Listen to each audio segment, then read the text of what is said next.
In this example, we have been asked to determine whether this function is one-to-one, and then if it is, find a formula for its inverse.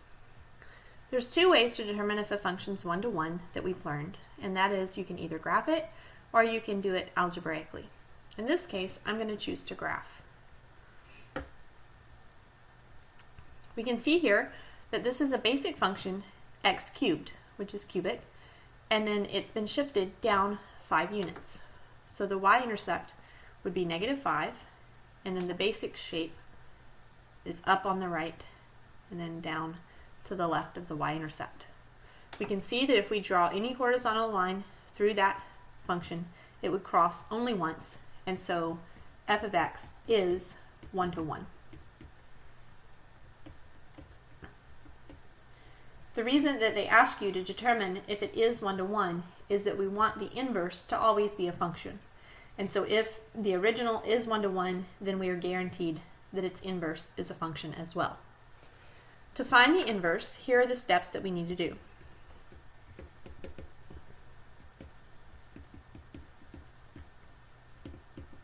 First, we will write down the original function as f of x equals x cubed minus 5. Now, f of x is the same thing as y, so we actually want to write y equals x cubed minus 5. To find the inverse, then we switch x and y. And so where y was, we would write x, and then where x was, we would write y. So in red, this is actually the equation for the inverse. From here, we want to solve the equation of the inverse for y. So we can see here we need to add over 5. This would become x plus 5 on the left, and then y cubed on the right. Now normally we like our y's to be on the left side, so all I'm going to do here is I'm simply going to rewrite so that my y is on the left, or my y cube's on the left, and then the x plus 5 is on the right.